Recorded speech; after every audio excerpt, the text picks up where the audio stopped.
Hablemos de Savalanche. Esta película nos cuenta cómo en una noche un pueblo fue totalmente arrasado sin dejar rastro.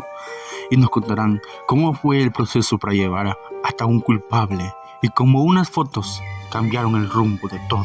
La película empieza con una reportera hablando de cómo se han encontrado varios cuerpos en un pueblo llamado Sangre de Cristo, además de ver varios adelantos de los que veremos, y cómo capturaron a un hombre llamado Carlos Salazar de 38 años, y cómo unas fotos cambiaron todos, y muchos quedaron asustados después de ver eso. Savageland. La reportera explica que las personas han ido buscando por toda la ciudad y entre más avanzan más cuerpos encuentran, ascendiendo a 20. Unas letras explican que el 2 de junio de 2011 se dio el tercer asesinato en masa más grande de Estados Unidos, en Sangre de Cristo, cerca de México. Vemos la entrevista de John Tarano, sheriff del lugar, donde este da sus condolencias a las familias y que en todos los años nunca había visto algo igual. En la mañana del 2 de junio de 2011 la población de Sangre de Cristo era de 57 habitantes y hoy solo es un pueblo fantasma. Logan Ross, un periodista, explica que la mayoría no eran cuerpos sino pedazos regados por la ciudad y cómo algunos cuerpos fueron arrastrados a las colinas. Un hombre va conduciendo y explica que cree que lo que sucedió fue por narcotráfico o cosas así. Dicen que capturaron a Carlos Salazar mientras este trataba de cruzar la frontera y que era un habitante de Sangre de Cristo. Tarano dice que en 40 años solo Carlos Salazar lo ha asustado. Además dice que este era un ilegal que venía de Nogales, México.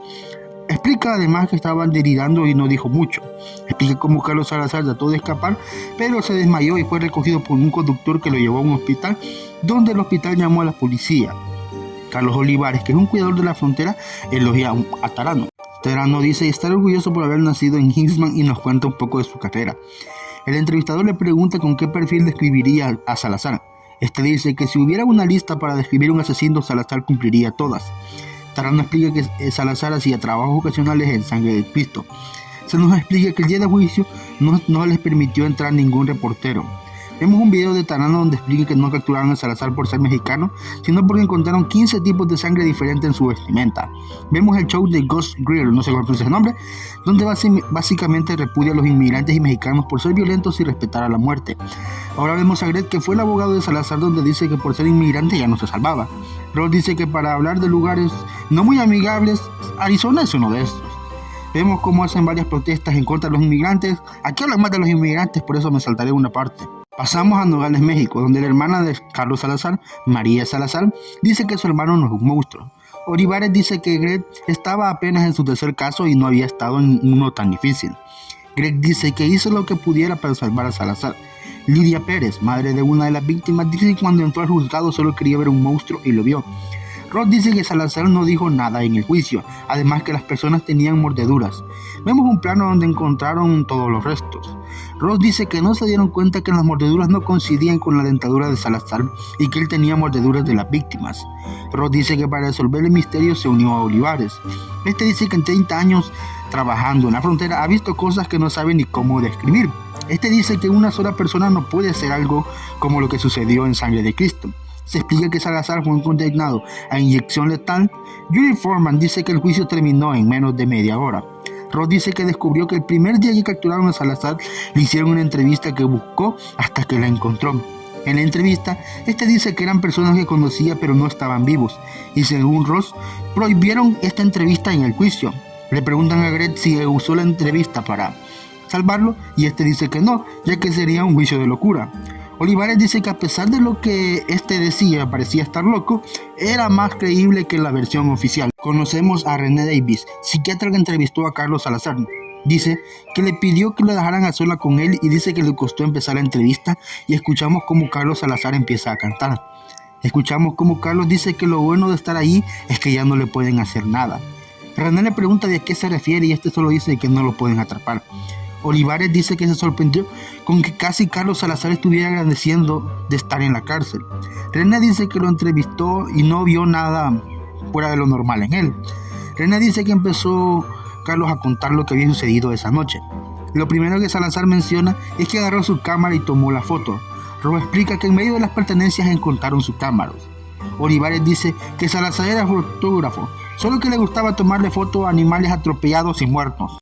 Ahora conocemos la historia de Grace Pugnan, una niña a la que Carlos le gustaba fotografiar. Esta era una niña que vivía en Sangre de Cristo. Tarano dice que su casa estaba llena de fotos extrañas. Ahora conocemos a Len, un fotógrafo que dice que Salazar tenía un buen ojo de fotógrafo. Ahora nos hablan del término voyeur, que prácticamente es que solo toman fotos y no participan en lo que ocurre. Ross dice que a la cámara le faltaba algo y por eso contrató al camionero que levantó a Salazar y que no le contestó hasta que le hizo una llamada. Escuchamos esa llamada donde este menciona que encontró algo que no sabe que es debajo de su asiento, que se lo dará, pero que no lo meta en esto. Ross llamó y no obtuvo respuesta, hasta que un par de días después el conductor falleció en un accidente de auto y una semana después llegó el rollo faltante. Les preguntan a la policía si las fotos cambiarán algo, pero estos no contestan nada.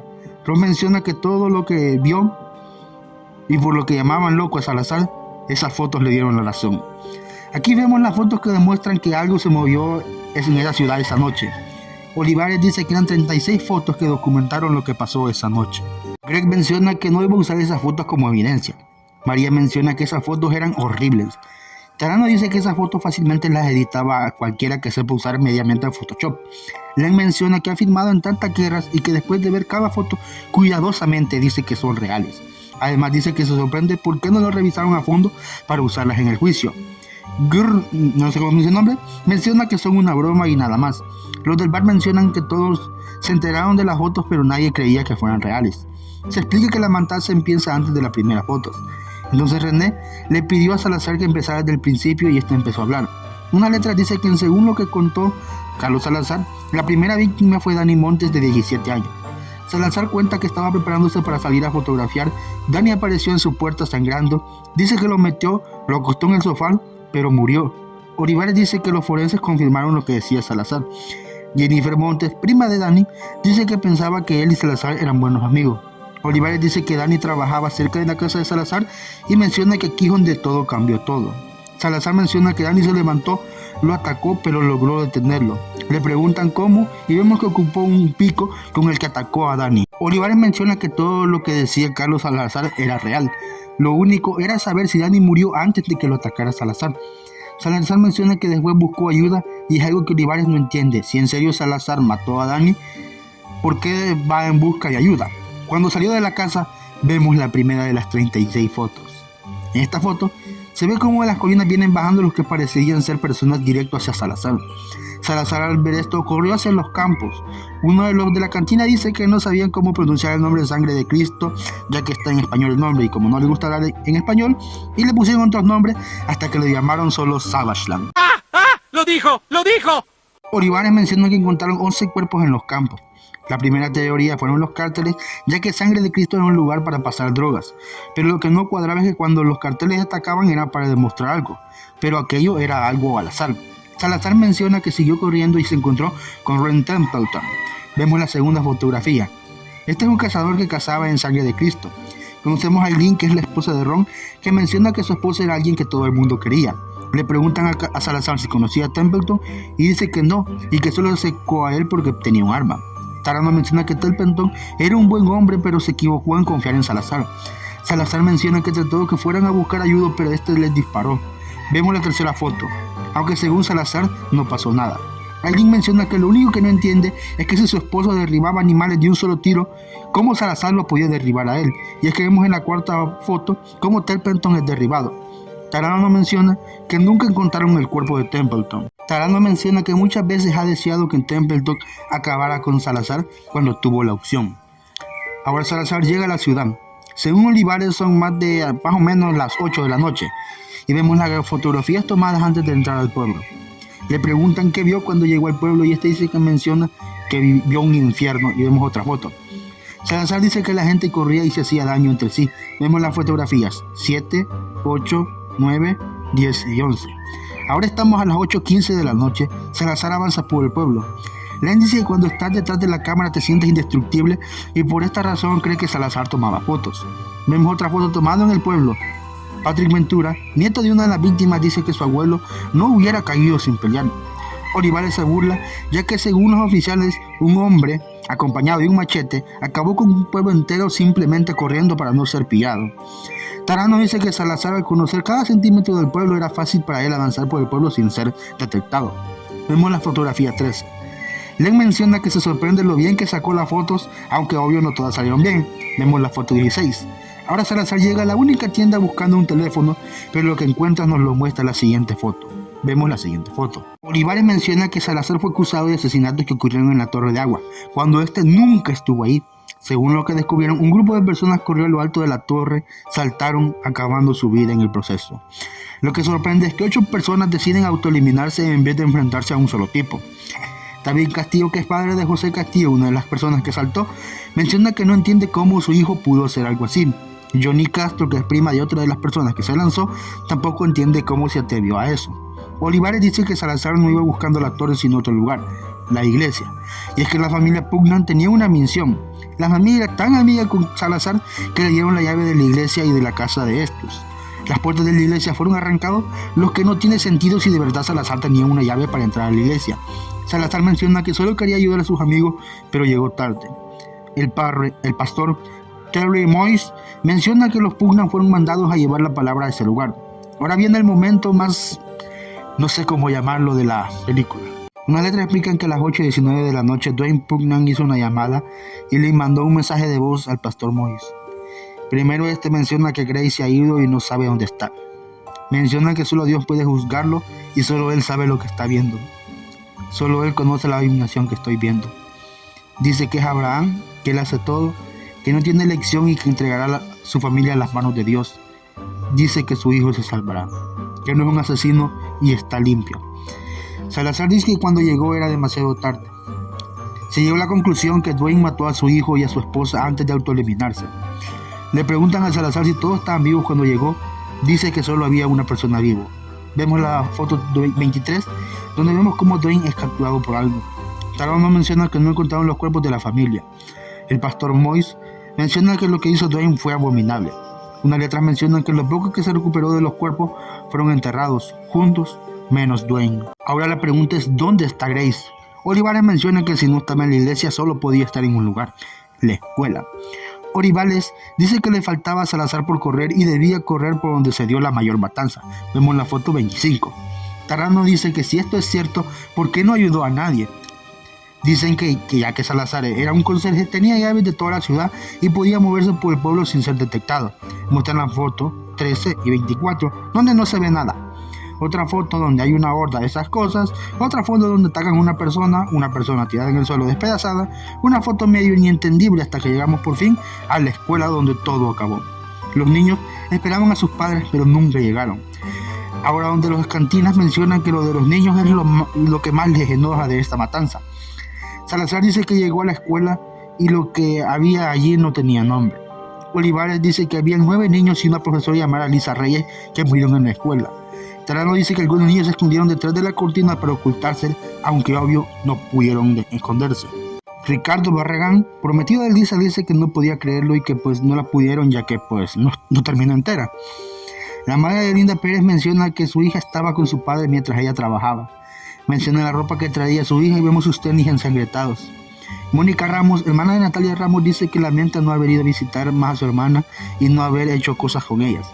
David muestra a uno de sus nietos que también murió en la escuela. Salazar menciona que no pudo encontrar a Grace y la escuela era el único lugar donde no tenía llave. Trató de entrar por un almacén donde encontramos a Grace gritando en otra foto. Salazar dice que no pudo ayudarla.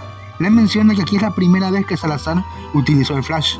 Vemos la foto y Salazar dice que trató de usar el flash para ahuyentar lo que fueran esas cosas, pero no funcionó. Y en la última foto, por fin Salazar decide intervenir y salir de su zona de confort. Salazar menciona que solo pudo tomar su mano y cantar. Salen unas letras donde se explica que después de la entrevista a Salazar le dio un ataque epiléptico y tuvieron que atenderlo. Se da el juicio y el veredicto final, muerte por inyección letal. Una semana después del veredicto, Rogers publica su libro con nombre de canción de los Rolling Stones. Sacan más personas enojadas con los inmigrantes y también personas que también apoyaban a Carlos Salazar. María menciona que no le permitieron ver la ejecución de su hermano y no se pudo despedir. A las 12:15 am, Salazar fue asesinado con inyección letal. Le menciona que le hubiera encantado estar detrás de esa cámara esa noche y poder haber tomado esa foto. Ross se hizo el que presentó esto a todo el mundo. Olivares, al leer el libro, quiso sacar su nombre del libro ya que Ross no dijo la verdad.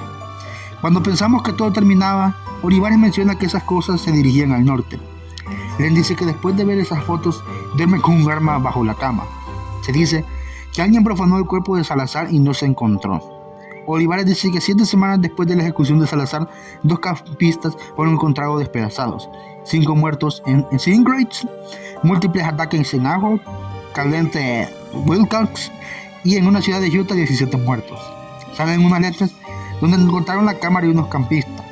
En esta se ven varias interferencias y vemos cómo salen a pasear, hasta que regresan y algo los ataca, y parece que Salazar como en forma de zombie, y con el campista muerto es como acaba la película. Hablando de la película, una película donde pueden salir muchas teorías, por ejemplo, si de verdad eran zombies esas cosas, por qué Salazar no se convirtió en un zombie, o tenías que morir para que el virus hiciera efecto, o quién mandó esos zombies. Muchas preguntas por responder. Le voy a poner un 4.75, muy buena película. Denle like, suscríbanse. Nos veremos en un nuevo video. Where'd you get those creepers? Creepers, creepers. Where'd you get those eyes?